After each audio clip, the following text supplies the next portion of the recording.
Hamas के साथ deal होने पर बड़ी खबर है। नेतन्याहू ने हमास के साथ की डील मजबूरी में की गई। महिलाओं और बच्चों को बचाने के लिए डील की गई। डील से हमास को हो सकता है फायदा।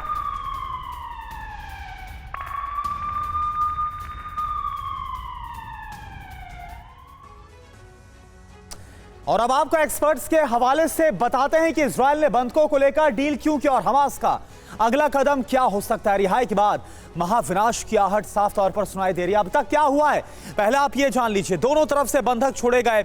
अभी युद्ध विराम लागू है, जो कि कल से शुरू हुआ है, और कुल मिलाकर 4 दिन का युद्ध विराम। इजराइल ने क्यों की है डील, क्यों किया है समझौता, ये एक सवाल। इसका जवाब आप देखिए।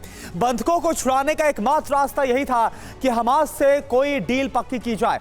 बंधकों की खातिर बेंजामिन नेतन्याहू राजी हुए। बिना डील के हमास बंधकों को छोड़ने वाला नहीं था। बंधकों में बड़ी संख्या में बुजुर्ग हैं, बच्चे हैं, महिलाएं हैं। ज्यादा दिन और कैद रहते तो इनकी तकलीफ बढ़ सकती थी। अंतर्राष्ट्रीय दबाव भी एक बहुत बड़ी वजह है, बड़ा कारण है, जिस वजह से इजराइल को हमास के साथ ये डील करनी पड़ी। हमास का अगला कदम क्या होगा, ये भी आप देखिए। फर्स्ट फेज की रिहाई के बाद रिहाई बंद, युद्ध विराम से हमास को फायदा मिल सकता है। लड़ाकों को फिर से मजबूत कर सकता है हमास। इसके अलावा जानकारी है कि उत्तरी गाजा में फिर से एक्टिव भी हो सकता है हमास। दक्षिणी गाजा में आईडीएफ को रोकने की कोशिश की जा सकती है, खुद को ताकतवर बनाकर।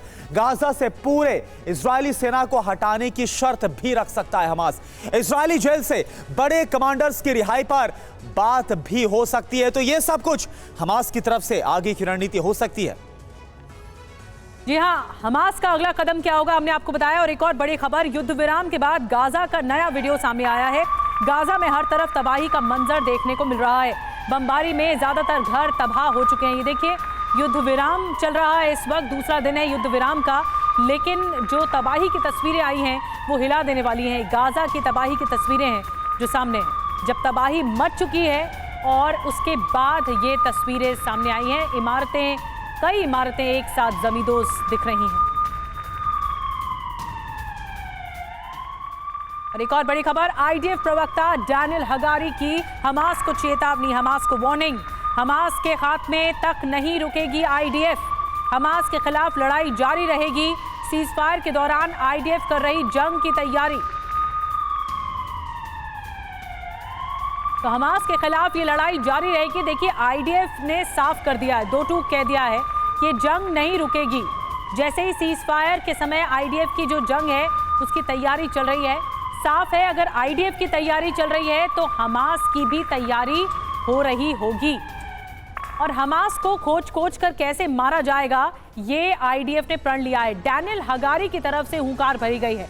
हमास के खात्मे तक नहीं रुकेंगे, ये कहना है डैनियल हगारी का। हमले का मास्टरमाइंड नहीं बचेगा। गाजा में पहले से बड़ा ऑपरेशन होगा।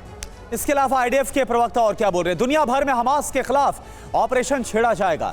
ऑपरेशन में आईडीएफ को मोसाद का भी साथ मिल रहा है। इस्माइल हानिया जो हमास का चीफ, इसके अलावा याहिया सिनवार को ढूंढकर इनको खात्मा किया जाएगा, यह भी प्रण लिया गया। कई देशों में हमास के लड़ाकों की तलाश की जा रही है। जी हाँ, इसके अलावा लेबनान, कतर, यमन में ऑपरेशन जारी रहेगा। हमारे आने वाले दिन काफी संघर्ष भरे होंगे, ये भी कहा जा रहा है। कुछ बंधकों की रिहाई राहत की बात है, लेकिन युद्ध नहीं रुकेगा।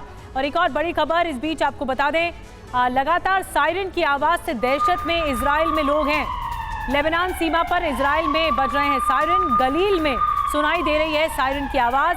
हिजबुल्लाह की तरफ से हमले का अलर्ट जारी हुआ है।